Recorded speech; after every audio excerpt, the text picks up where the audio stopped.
Today on the podcast, we have some slightly disturbing news from Sam Altman. Apparently, his goal is that ChatGPT would remember your entire life and that it would take everything, all the details of your life that you give it and remember forever. A little bit scary.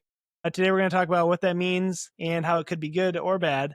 But before we do that, let's talk about our school community, Jaeden. Yeah, so every single week, Jamie and I make a video, a deep dive, a tutorial, and we post it in the AI Hustle School community, which is essentially letting you grow and scale your businesses or career with AI, start a AI side hustle, anything that you're essentially looking to scale. And so this week we did a whole video. It's like 20 minutes long. It's a deep dive on a Facebook ad campaign strategy I've been running this week. We go over what I was running it for, what my targeting was, how to apply it to your businesses, the AI tools I use to help support it, a whole bunch of really interesting things. So if you want to get access to that and 50 other videos and all our future videos, it's $19 a month to get access to it. We have over 300 amazing members in here that all put comments, questions, have a great community, and yeah, tons of different content all around marketing growth hacks, becoming an AI consultant, a bunch of different content growth hacks, a whole bunch of interesting stuff in there. So you can go check it out. But let's get into what Sam Altman has been saying. So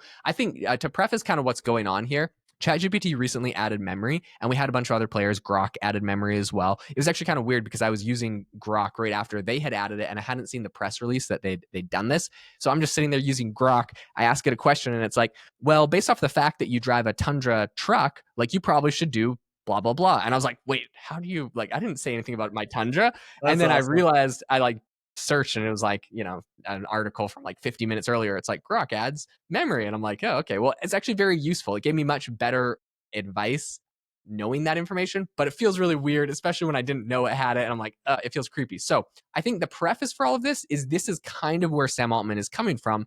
They're adding memory to ChatGPT. They want it to remember it. And their stance right now is that everything it knows about you, everything in its memory, everything in its data bank, and all your conversations, this is their moat. You had those conversations with ChatGPT. They learned things from you there that Anthropic's Claude doesn't know about you. And so this is kind of their edge that they're trying to beat their competitors with, is everything they know about you. This is kind of their moat.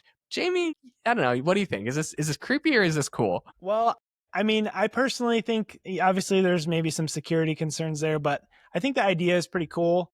In this article, it talks about how the older generations have up to this point really just used ChatGPT as like a Google search replacement.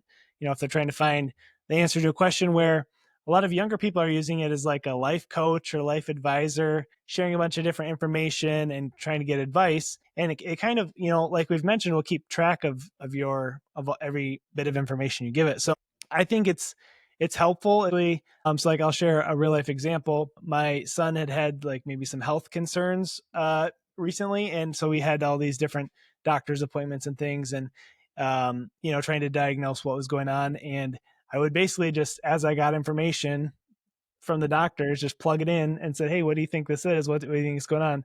And it would kind of keep track and gave me like updated, updated results based on the information I gave it. So it's kind of like you're starting a thread and then continuing to give it information, and it's taking the context of that whole thread, which is really helpful in a lot of different situations. So I think it's cool. I think it gives it gives like a lot more usefulness, I think, to it, and makes it a lot more powerful. So, but definitely some Yeah. security concerns. So some security concerns. I want to talk about some things that they mentioned that it might actually be able to do. So beyond just what it can remember, then what it can do based off of that. There's you could see some pros, some cons. I want to get into that. But first I wanted to read a quote from Sam Altman. This is what he specifically said about how he anticipates this working. So he was at an event and somebody asked him, kind of how ChatGPT is going to get more personalized. So he was saying that essentially it wants to have a document and remember everything about you and your life.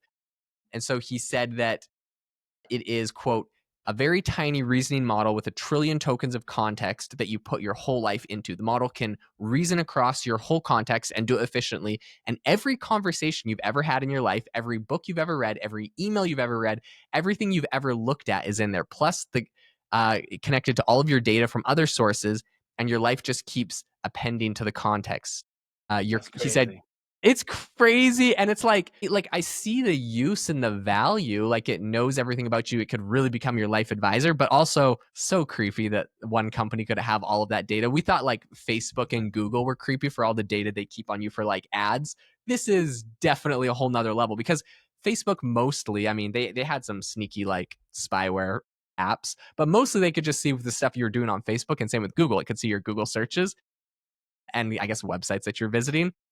This could get everything from Facebook, Google, social media platforms, everything combined. It just seems a little crazy. Yeah, so I guess my question would be, because I feel like one thing I experienced when I was, adding to this super long thread is that I feel like I ran out of. Well, I've bounced back and forth between free accounts, paid accounts, and on the free account at least, I ran out of tokens, or I ran out of the ability to use ChatGPT 4.0 pretty quickly, because it was, I think, because each time I would ask a question, it would refer to all of the information I already previously gave it. So I'm just curious how this would work with keeping track of your whole life. That seems like a lot of quote unquote tokens, Yeah, I think it's I mean, it's obviously not capable of doing it today. This is where they'd like to get in the future. There's a bunch of different ways they can try to compress that data down. They have a bunch of different strategies, but I think he's like literally imagining it in a way where it's constantly like fine tuning or like getting baked into the model. So it's almost like your own personal advisor, and it references all of that data. Now, there are companies like Google, for example, that will give you 1 million context tokens. So if you're chatting with Google Gemini, you could put like the transcript of an entire book in there and then ask it questions about it, and it will like look through them. So like you could put big numbers. These models are probably capable of doing even more. It's just really expensive. So if they can bring the cost down, if they can compress the files more, if they can compress the data more, then essentially they're able to offer that without it being too expensive. And this is how they compress the data. For all of you wondering out there, we figured it out because we are trying to do some similar things over at AI Box, my AI startup that lets you access all AI models for $20 a month. So you don't have to have subscriptions for everything. Shout out to AIbox.ai. This is how they compress the data. They essentially, when you do a giant conversation about XYZ, like health challenges for your son or whatever, it will essentially create a summary of that whole conversation. You have a conversation, you ask it questions, you say a whole bunch of different things. At the end of the conversation, this thing might be like 20 messages long. It will create a summary of that conversation, everything it learned. And this is what ChatGPT is currently doing in their memory. It's not like a magical new feature they added. They just added like grabbing these summaries. So the summary would say something like Jamie's son, and then it's maybe like whatever the name is if you put it in there, has XYZ thing and is having XYZ health issue. He believes that this might be the source, this might be the outcome, and this might be the best solution based off of our conversation. It's going to be like 1 sentence or 2 sentences long, and then that's going to get added to a bullet point on a giant document. I Okay. believe they might even like start lumping together bullet points and then like condensing them even further, possibly.